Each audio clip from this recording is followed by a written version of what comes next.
Hi friends, నేను Yogesh. Welcome back to my channel 2BHK to be honest content. ఈ వీడియోలో మనం పట్టుదల మూవీ రివ్యూ చూడబోతున్నాం. లెట్స్ గో ఇంటు ద వీడియోలో అజిత్ కుమార్, త్రిష అండ్ అర్జున్, రెజీనా వీళ్ళు నలుగురు మెయిన్ లీడ్స్గా యాక్ట్ చేశారు. అండ్ ఈ మూవీని డైరెక్ట్ చేసింది మగల్ తిరుమేని. అండ్ ఈ మూవీకి మ్యూజిక్ అందించింది అనిరుద్ధ్. ఇది ఒక తమిళ్ మూవీ. తమిళ్లో విడామయొచ్చి అని చెప్పి టైటిల్, అది మన తెలుగులోని ఈ మూవీగా రిలీజ్ చేశారు. అండ్ ఈ మూవీ ప్లాట్ చూసుకున్నట్లయితే అజిత్ అండ్ త్రిష ఆల్రెడీ 12 yearsగా రిలేషన్లో ఉంటారు. వాళ్ళకి మ్యారేజ్ అవుతుంది. బట్ సడన్గా సడన్గా అని కాదు, బట్ త్రిష డివోర్స్ అడుగుతుంది అనమాట. సో మనం డివోర్స్ తీసుకునే టైంలో నేను ఇంట్లో ఉండకూడదు, నేను మా పేరెంట్స్ దగ్గరికి వెళ్ళిపోతాను అని చెప్పి అంటుంది. సరే ఓకే, మనం ఒక జర్నీ ఉంటుంది, ఒక 9 hours వాళ్ళ పేరెంట్స్ ఇంటికి రీచ్ అవ్వడానికి. ఇదే మన లాస్ట్ జర్నీ, ఒకసారి కలిసి ట్రిప్ వెళ్దామని అన్నట్టు అజిత్ అంటాడనమాట. సరే ఓకే అని చెప్పి త్రిష కూడా ఓకే చెప్తుంది. సో అలా వెళ్తున్న టైంలోని సడన్గా త్రిష కిడ్నాప్ అవుతుంది. అసలు ఎవరు కిడ్నాప్ చేశారు, ఎందుకు కిడ్నాప్ చేశారు, దాని తర్వాత ఏమైంది అన్నది మిగతా స్టోరీ. ఈ మూవీలో ఫస్ట్ హాఫ్ బాగుందా, సెకండ్ హాఫ్ బాగుందా అంటే, ఫస్ట్ యాక్చువల్లీ ఈ మూవీ 2 hours 30 minutes అలా ఉంటుంది. ఈ మూవీలో ఫస్ట్ హాఫ్ ఒక టెన్షన్ని క్రియేట్ చేస్తారు. అలానే త్రిష అండ్ అజిత్ మధ్య రిలేషన్ ఎలా స్టార్ట్ అయ్యింది అండ్ ఎలా డెవలప్ అయింది, ఇష్యూస్ ఎలా వచ్చాయి, ఇవన్నీ కూడా మనకి సెన్సిటివ్ టాపిక్స్ అన్నీ కూడా మనకి ఫస్ట్ హాఫ్లో చూపించడం జరుగుతుంది. అలానే అసలు ఎలా కిడ్నాప్ అయ్యింది అన్నది కూడా మనకు చూపిస్తారు. అది చూపించే విధానం అంతా ఫస్ట్ హాఫ్ వరకు చాలా థ్రిల్లింగ్గా ఉంటుంది అండ్ బాగుంటుంది కూడా. అలానే సెకండ్ హాఫ్ వచ్చినప్పటికీ సెకండ్ హాఫ్ కొంచెం స్టోరీ డల్గా వెళ్తుంది అన్న ఫీలింగ్ వచ్చేస్తుంది. అంటే ఒక 15-20 minutes ఓకే అనిపించినప్పటికీ కూడా తర్వాత కొంచెం రొటీన్గా వెళ్ళినట్టు అనిపిస్తుంది. సో ఫస్ట్ హాఫ్ బాగుందా, సెకండ్ హాఫ్ బాగుందా అంటే, ఫస్ట్ హాఫ్ డెఫినెట్లీ మంచి గ్రిప్పింగ్గా ఉందని చెప్పాలి. ఇంకా సెకండ్ హాఫ్ ఆబ్వియస్లీ ఇదే అవుతుంది అన్న ఫీలింగ్ మనకు కూడా వస్తుంది. సో నాకైతే ఫస్ట్ హాఫ్ కొంచెం బెటర్గా అనిపించింది. అండ్ ఈ మూవీలో పర్ఫార్మెన్సెస్ చూసుకున్నట్లయితే అజిత్ చాలా బాగా చేశారు. అండ్ 2 different గెటప్స్లో కనిపిస్తుంది అనమాట. స్లిమ్గా ఉన్న ఒక గెటప్లో అండ్ నార్మల్ ఇప్పుడు ఉన్న గెటప్లోని. అండ్ ఆ 2 గెటప్స్ కూడా బాగున్నాయి ఆయనకి. ఎందుకంటే ప్రీవియస్ 2 moviesలో ఫిట్నెస్ పెద్దగా ఉండదు, కొంచెం డల్ అయినట్టు అనిపిస్తారు. బట్ ఈ మూవీలో చాలా పర్ఫెక్ట్గా ఉన్న ఫీలింగ్ వచ్చింది. సో ఓల్డ్ అజిత్ ఎలా అయితే ఉంటారో కొన్ని మూవీస్లో, ఆ ఫీలింగ్ అయితే వచ్చింది ఈ మూవీ చూస్తున్నప్పుడు. సో అది బాగా అనిపించింది. త్రిషకి చాలా కొంచెం స్క్రీన్ స్పేసే ఉంటుంది, బట్ ఆ స్పేస్లో తనకి ఉన్న క్యారెక్టర్లు తను బాగా చేసింది. ఇందులో ఎక్కువగా మనకు కనిపించేది Arjun and Regina back story కానీ, అర్జున్ బ్యాక్ స్టోరీ కానీ చాలా సింపుల్గా చూపిస్తారు. అండ్ అది కూడా అక్కడ కావాల్సిన అంటే చూపిస్తారు తప్పించి ఎక్కువ మెలో డ్రామా అలాంటివి ఏమీ ఉండదు.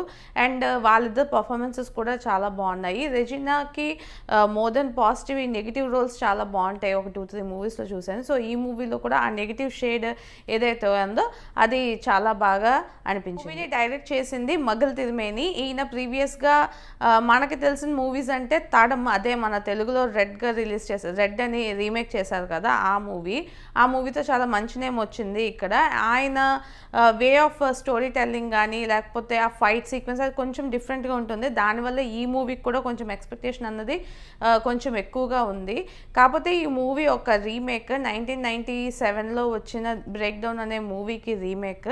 కానీ ఆ మూవీ జస్ట్ 2 hours ఉంటుందంట. సో ½ an hour మనకి కావాల్సినట్టు కొంచెం యాడింగ్స్ అండ్ టాపింగ్స్ లాగా యాడ్ చేసి ఈ మూవీ తీశారు. సో డైరెక్షన్ వైజ్ బాగానే ఉంది. బట్ సెకండ్ హాఫ్లోని ఆ స్టోరీ పాయింట్ ఏదైతే ఉందో ఆ రైటింగ్లో కానీ, ఆ చూపించడంలో కానీ సెకండ్ హాఫ్లో కొంచెం ఫెయిల్ అయ్యారు అనిపించింది.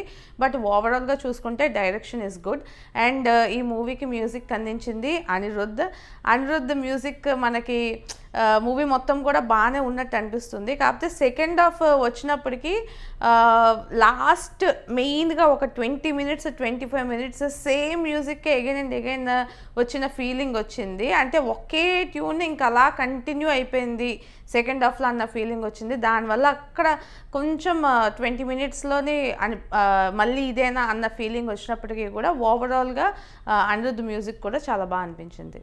ఈ మూవీలో పాజిటివ్స్ చూసుకున్నట్లయితే డెఫినెట్లీ అజిత్ అని చెప్పాలి. ఎందుకంటే ఒక రేంజ్ ఉన్న హీరో ఇలాంటి సింపుల్ జాన్రా అండ్ డిఫరెంట్ జాన్రాని సెలెక్ట్ చేసుకోవడం అన్నది చాలా గ్రేట్ అనే చెప్పాలి. ఎందుకంటే ఇలాంటి మూవీస్ మెయిన్గా ఫ్యాన్స్ కానీ నార్మల్ ఆడియన్స్ కానీ ఈ జాన్రా టైప్ ఆఫ్ మూవీస్ పెద్దగా నచ్చవు. ఎందుకంటే ఒక యాక్షన్ హీరో అన్నప్పుడు ఆ యాక్షన్స్ కానీ లేకపోతే పంచ్ డైలాగులు చెప్పడం కానీ అలాంటివే నచ్చుతాయి కానీ ఇలాంటివి నచ్చవు. సో ఇలాంటి రిస్క్ తీసుకున్నందుకు ఇలాంటి జాన్రా మూవీ తీసుకోవడమే గ్రేట్. నాకు అదే పెద్ద పాజిటివ్ లాగా అనిపించింది. ఈ మూవీలో ఇంకో పాజిటివ్ ఏంటంటే సినిమాటోగ్రఫీ. ఈ మూవీ మొత్తం కూడా అజర్బైజాన్ సమ్ ఫారిన్ లొకేషన్లో తీశారు. అంటే మొత్తం ఎడాల్లాగే ఉందనుకోండి, బట్ స్టిల్ అక్కడ చూపించిన విధానం కూడా చాలా బాగా అనిపిస్తుంది మనకి. త్రూ అవుట్ మూవీ కూడా మనకి ఎక్కడ క్వాలిటీ తగ్గినట్టు అనిపించదు. ఏదో హాలీవుడ్ రేంజ్ మూవీస్ చూసిన ఫీలింగే వస్తుంది. సో నాకు అది కూడా పాజిటివ్ అనిపించింది. అండ్ ఇందులో నెగిటివ్స్ అంటే ఫైట్స్ స్టంట్స్ ఒక వర్క్ అని చెప్తాను. స్టంట్స్ ఒక కార్ సీక్వెన్స్ ఉంటుంది, అది ఓకే, అది బాగుంది అనిపిస్తుంది. బట్ దాని తర్వాత వచ్చినవన్నీ కూడా చాలా నార్మల్గా వెళ్ళిపోయినట్టు అనిపించింది. సో అది నాకు ఒక నెగిటివ్ లాగా అనిపించింది. సో ఓవరాల్గా ఈ మూవీ ఎలా ఉంది అంటే నాకైతే నచ్చింది. అంటే అద్భుతంగా ఉంది అని నేను చెప్పలేను, బట్ స్టిల్ ఇట్స్ గుడ్. అంటే మనం మూవీ చూస్తున్నప్పుడు బాగానే ఉంది అన్న ఫీలింగ్తోనే నేను మూవీ అయితే కంటిన్యూ చేశాను. ఫస్ట్ హాఫ్ నాకు బాగా అనిపించింది, బట్ సెకండ్ హాఫ్లోని సేమ్ సీక్వెన్స్ లాగా అదే ఒకే సీక్వెన్స్ కంటిన్యూ అయినట్టు అనిపించడం వల్ల కొంచెం బోర్డం అనిపించింది సెకండ్ హాఫ్ వచ్చినప్పటికీ. బట్ వాళ్ళు ఏదైతే రిలేషన్ ఎస్టాబ్లిష్ చేయాలనుకున్నారో వీళ్ళిద్దరి మధ్య ఆ రిలేషన్ బాగా చూపించారు. అట్ ద సేమ్ టైమ్ ఈ విదామయచి అని చెప్పి ఉంది కదా, మన దానిలో పట్టుదల అని చూపిస్తున్నారు. అది నెవర్ ఎవర్ గివ్ అప్, ఎక్కడ కూడా మనం గివ్ అప్ ఇవ్వకూడదు అన్న కాన్సెప్ట్లోనే ఈ మూవీ మొత్తం తీసుకెళ్లారు. యాక్చువల్లీ అది అజిత్ బయట కూడా ఆయన ఆ స్లోగనే యూజ్ చేస్తారంట.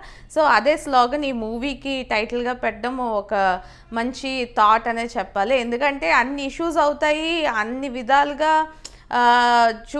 ఏదో ఒకటి అవుతూనే ఉంటుంది, బట్ స్టిల్ ఎక్కడ కూడా అజిత్ ఈ మూవీలో గివప్ ఇవ్వకుండా త్రిషాని వెతకడానికి ట్రై చేస్తూనే ఉంటారు. సో దానికే ఈ మూవీ పెట్టారు. And at the same time వీళ్ళ రిలేషన్ గురించి కూడా చాలా బాగా చూపించారు. అంటే ఓవర్ డ్రామాటిక్గా కూడా లేదు, నీట్గా క్లీన్గా ఒక నార్మల్ రేంజ్లో వెళ్తే ఎలా ఉంటుందో అలాగే చూపించారు. ఒక 2 సీన్స్ ఉంటాయి అన్నమాట. మ్యానిపులేట్ చేయాలని చూసిన టైంలో కూడా వీళ్ళిద్దరు గురించి ఎంత తెలుసు అన్నది ఒకే ఒక డైలాగ్స్లో చెప్తారు ఇద్దరు కూడా. ఆ 2 సీన్స్ అయితే నాకు చాలా బాగా అనిపించాయి. చాలా వెల్ ఎస్టాబ్లిష్డ్ కాన్సెప్ట్ అన్నట్టు నాకు ఫీలింగ్ అనిపించింది. కొంతమంది అనుకోవచ్చు ఎమోషన్ కనెక్ట్ అవ్వలేదు అని, ఎందుకంటే మన తెలుగు మూవీస్లో చూపించినప్పుడు హీరోయిన్ 10 పంజలు వేసేసి కడుపు మీద కొట్టేసి ఇలాంటి టార్చర్ హెరాస్మెంట్ చూపిస్తే అప్పుడే మనకి ఎమోషన్ వస్తుందేమో. బట్ అలాంటి ఎమోషన్ కాకుండా చాలా నీట్ అండ్ క్లీన్ ఒక కామన్ మ్యాన్ ఎమోషన్ అండ్ వాళ్ళిద్దరూ ఎంత నార్మల్గా ఉంటారో అన్న ఎమోషన్ చాలా బాగా చూపించారు. సో నాకు ఆ విధానం నచ్చింది. మీరు కూడా ఈ థ్రిల్లర్ కైండ్ ఆఫ్ జానరా నచ్చితే మాత్రం ఈ మూవీ ట్రై చేయొచ్చు. ఫస్ట్ హాఫ్ బాగుంటుంది అండ్ సెకండ్ హాఫ్ కొంచెం స్లో అనిపించినా కూడా అజిత్ అంటే కొంచెం ఇష్టం ఉండే వాళ్ళకి ఆ సెకండ్ హాఫ్ కూడా నచ్చే అవకాశాలు ఉన్నాయి. సో ఈ మూవీ మనకి తెలుగులో రిలీజ్ అయ్యింది, చూడాలనుకుంటే థియేటర్స్లో అవైలబుల్గా ఉంది, చూడండి. అలానే ఈ వీడియో మీకు నచ్చినట్లయితే లైక్ చేయండి, మీ ఫ్రెండ్స్ అండ్ ఫ్యామిలీతో షేర్ చేయండి. ఇలాంటి మంచి మంచి వీడియోస్ మళ్ళీ చూడాలనుకుంటే నా ఛానల్కి సబ్స్క్రైబ్ చేసుకోండి. This is Yogesh signing off to be honest content.